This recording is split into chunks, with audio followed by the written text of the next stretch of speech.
नमस्कार. वैदिक गणिताची वजाबाकी कशी करायची ते आता आपण पाहणार आहोत. वजाबाकी करण्याच्या एक नवीन पद्धतीकडे आपण जात आहोत. ती पद्धत आहे परममित्र अंकांच्या साहाय्याने वजाबाकी करणे. चला तर मग आपण पाहूया परममित्र अंकांच्या साहाय्याने वजाबाकी कशी करतात ते. सर्वात पहिले परममित्र अंक कशाला म्हणायचं? ज्या दोन अंकांची बेरीज 10 येते अशा दोन अंकांना परस्परांचे परममित्र अंक असे म्हणतात. उदाहरणार्थ 6चा परममित्र 4, कारण 6 आणि 4 या दोघांची बेरीज 10 होते. तसेच 8चा परममित्र 2, 9चा परममित्र 1 आणि 10चा परममित्र 0. म्हणजेच ज्या दोन अंकांची बेरीज 10 येते अशा अंकांना आपण परस्परांचे परममित्र अंक असे म्हणतो. मग आता या अंकांच्या साहाय्याने वजाबाकी कशी करायची आपण आता एका उदाहरणाद्वारे पाहूया. जसे की 5438 मायनस 3579 ही वजाबाकी आपल्याला करायची. मग आता ही वजाबाकी कशी करणार? तर ज्या वेळेस खालचा अंक हा वरच्या अंकापेक्षा मोठा असेल, म्हणजे बघा इथं एकक स्थानी वरचा अंक आहे 8 आणि खालचा अंक आहे 9, त्यावेळेस काय करायचंय?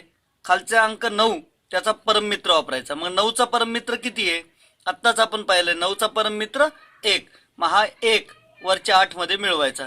1 + 8 9. मग आता या ठिकाणी आपण परममित्र वापरलाय म्हणून त्याच्या अलीकडच्या अंकावर एक डॉट द्यायचा. ह्या डॉटची किंमत असेल 1. आता खाली किती संख्या झाली आहे? 7 अधिक हा डॉट म्हणजे 1. 7 आणि 1 8. आता वरचा अंक आहे 3 आणि खालचा अंक आहे 8. पुन्हा खालचा अंक मोठा आहे. ज्या ज्या वेळेस खालचा अंक मोठा असेल त्या त्या वेळेस परममित्र अंक वापरायचा. मग 8 ह्या अंकाचा परममित्र किती? 2. मग 2 व 3 ची बेरीज करा. 2 अधिक 3 5. आता या ठिकाणी पुन्हा परममित्र वापरल्यामुळे त्याच्या अलीकडच्या अंकावर आम्ही डॉट देणार. 5 आणि 1 6. आता इथं शतक स्थानात वरती 4 आहे आणि खालच्या अंकाची किंमत झाली आहे 6. मग 4 म्हणजेच खालचा अंक पुन्हा मोठा झालाय. मग 6चा परममित्र वापरायचा. 6चा परममित्र आहे 4. मग 4 अधिक 4 8. इथं पुन्हा परममित्र वापरल्यामुळं इथं अलीकडच्या अंकावर एक डॉट. 3 आणि 1 4 आणि वरती 5 आहे. इथं परममित्र वापरायची गरज नाही. ज्यावेळेस वरचा अंक मोठा असेल तिथं सरळ आपल्याला वजाबाकी करता येते. 5 + 4 1.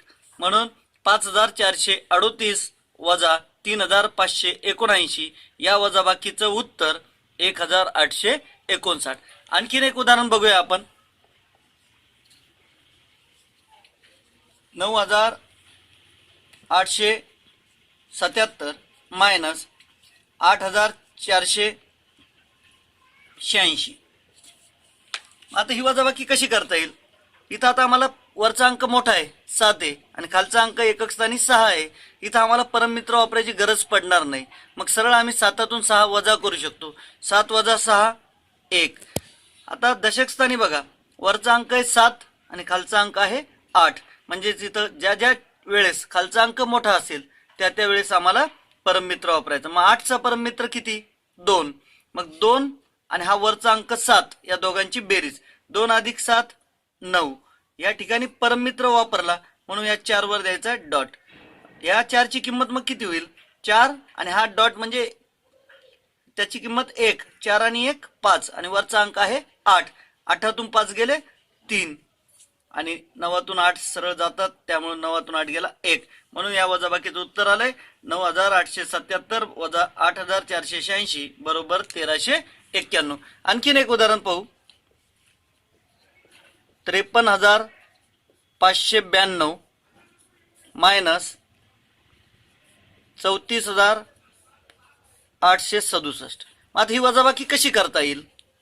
पुन्हा एकक स्थानी वरचा अंक 2 आहे आणि खालचा अंक 7 आहे. मग 7 या अंकाचा परममित्र वापरा. 7 या अंकाचा परममित्र 3. 3 आणि 2 ची बेरीज 5. 7चा परममित्र वापरल्यामुळे त्याच्या अलीकडच्या अंकावर म्हणजे त्याच्या पूर्वीच्या अंकावर एक डॉट द्यायचा. मग 6 आणि ह्या डॉटची किंमत 7 आणि वरचा अंक आहे 9. मग 9तून 7 जाऊ शकतात म्हणून 9तून सरळ 7 वजा केले 2.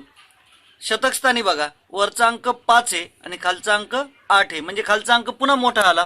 ज्या ज्या वेळेस खालचा अंक मोठा असेल त्या त्यावेळेस त्याचा परममित्र वरच्या अंकात मिळवायचा. मग 8चा परममित्र किती? 2.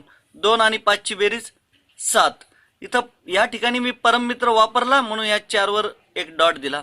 4 आणि या डॉटची किंमत आहे 1. 4 अधिक 1 5 आणि वरचा अंक आहे 3. पुन्हा वरचा अंक लहान आणि खालचा अंक मोठा आहे. मग आम्हाला काय करावं लागेल?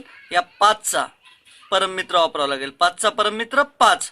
5 आणि 3ची बेरीज 8 आणि या ठिकाणी परममित्र वापरल्यामुळे या 3 वर डॉट. 3 आणि 1 4 आणि वरचा अंक आहे 5. 5 4 गेले